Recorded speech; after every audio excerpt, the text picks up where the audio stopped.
How does one actually price a property accordingly and to feel confident they're not leaving a lot of money on the table? That is a very good question. Like I said earlier, sellers will always have the final word on what they list and sell their house for, right? So my job and what we do here is to provide you with the data. It's called a CMA, or a comparative market analysis.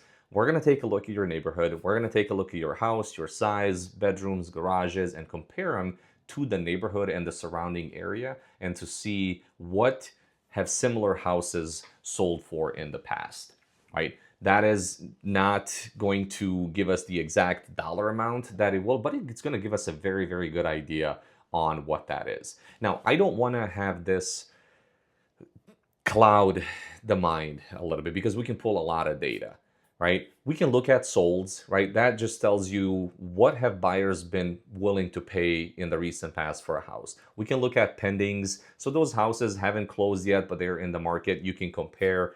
But the most important one, I think, is the active ones. So we need to identify 3 or 4 houses that are very similar to your house. And what are they being sold for?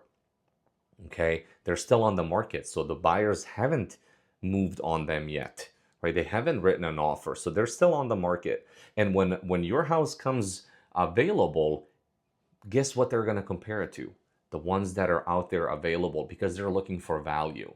So if they're looking for a 4-bedroom, 2-bathroom home, they're going to look at what's available, and if they have to make a move, they're going to decide based on that. Same thing if you were buying a car, right? Same car, same year, same everything. You're looking at the mileage and the price and God knows what else. It's the same concept. You're shopping for value, right?